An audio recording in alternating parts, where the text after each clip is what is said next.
I got a fresh batch of these printed up. And I had printed up a bunch of these a few years ago, but now it has the phone number on it. And I used images of the touch-tone buttons from a payphone to spell out the number. And it also has the website URL, which I don't think I must have had that before. But I didn't have the number yet when I got the last batch printed, and securing that number was quite the little coup, because that's an old coveted phone number that used to belong to the Apology line, which is something I worked on back in the early 90s. That's a long story, but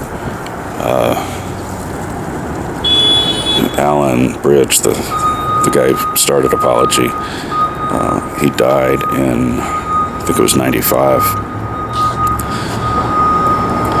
And this phone number had been the main number for Apology, which was a pretty widely discussed and widely known for what it was. But after he died, the number fell into the hands of a spammy type of operation where I think it starts with, "We can help you find another business in your area," or something like that. And it stayed in the hands of that spammy thing for a long time. And then I think it fell into the hands of a regular consumer, and then my hunch is that she gave it up. And she gave it up quickly. I don't even think she had it for like 5 or 6 months. I suspect she gave it up because Apology calls were still coming in, and I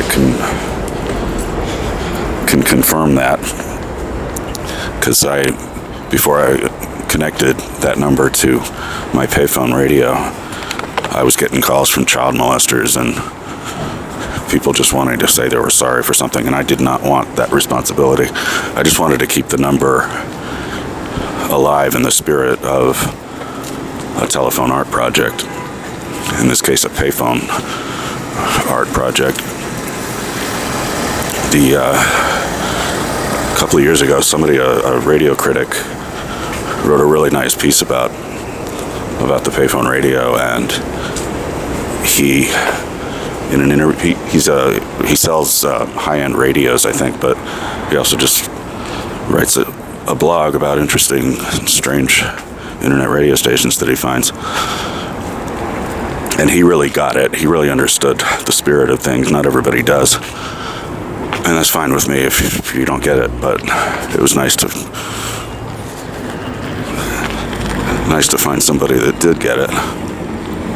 And he mentioned me again in an interview that he did a few days ago, or that was published a few days ago. He was talking about, and this is like over 2 years after he wrote the review, he's still talking about it. And in the interview, he was asked, what's the most interesting thing you found? And he's like, oh, there's this one station where the calls all came from payphones.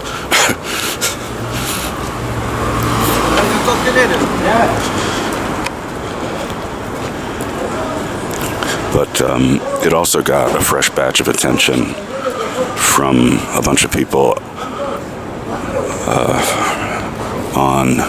I forget where they came from actually, but there was some discussion about it going on Facebook, and I tuned into it, and when I say people don't get it, it's like they seem to think that all the calls on that radio station were intercepted or eavesdropped, and that I was recording people's conversations. They don't seem to realize that all these calls are the same guy, the same voice. But it's all good. If people are talking about it, that's fine with me, even if they're getting it completely wrong. Reminds me of, I think it was Brian Lehrer, WNYC announcer. There was one of those guys was talking about the Wikipedia, and he had recently checked in on his article that someone else wrote about him. He had no part of it, and just everything was wrong. It said he was. I don't remember the details, but if it said he was married, he was not. If it said he had kids, he did not. His date of birth was all wrong. Just everything was wrong. And he read all the way to the end, and he's like, I'm just going to leave it. This is fine. I'm not even going to try to fix this. And that's how I feel. But if people don't get what I'm doing or don't understand what I'm talking about, that's cool.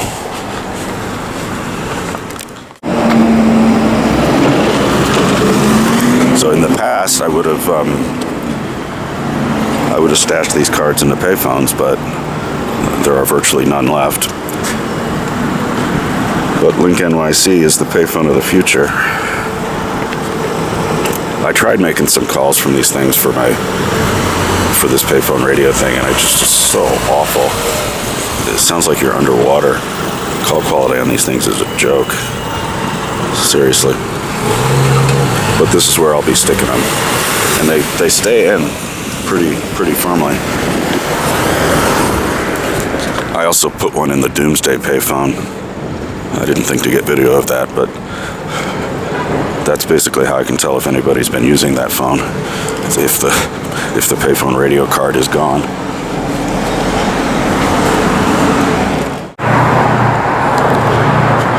So you know what? Having mentioned the Doomsday payphone, maybe I'll check in on it. I haven't done that in a while here, but I pass this thing almost every single day, and it's been working fine for a few months now. I found an old photo of this and was reminded that this isn't the first time he has solicited for ads for advertisers. He just never put the price on it.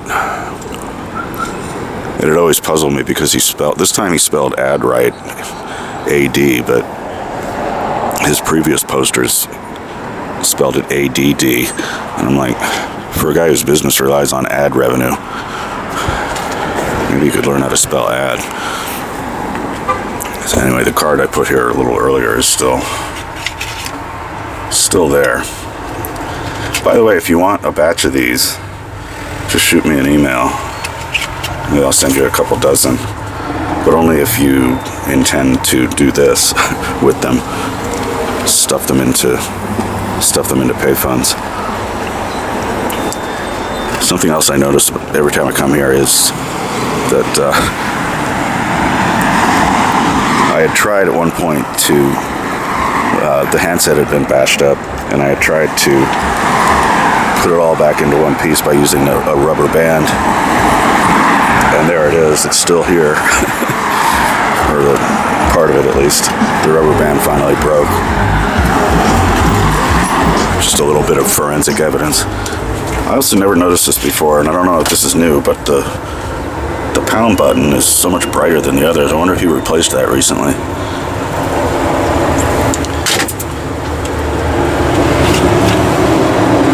But there you have it. This thing works. And this booth also has a couple of these notches. I don't know what function these notches serve, but I use them to stash an extra card or two. But yeah, if you want a batch of these and you want to do what I've been doing with them, I'd be happy to send you some.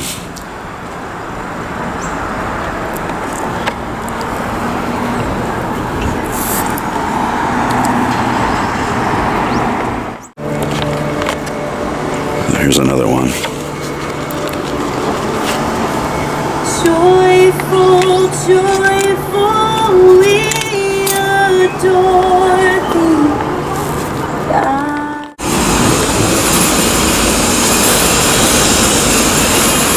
So here's the old phone at Astoria Boulevard, 21st Street.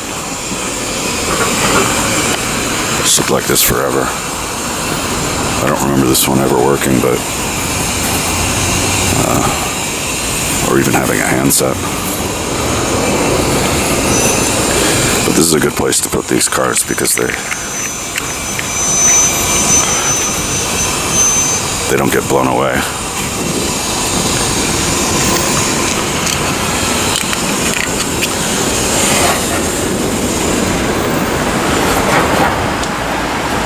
This phone might be used as part of my friend's art project, but I don't know.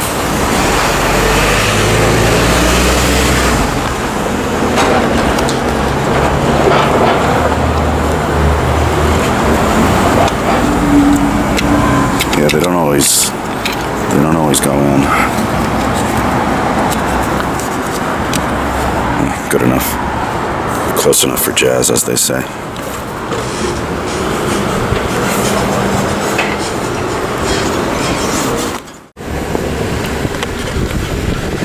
And the phone that used to be here, I remember this one, was owned by the same guy who still owns the Doomsday phone. But he packed up this one, but left the mount behind.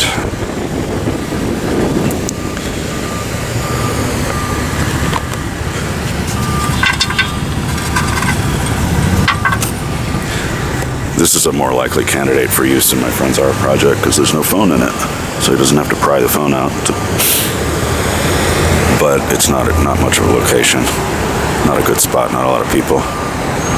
Which makes you wonder why there was ever a payphone here in the first place.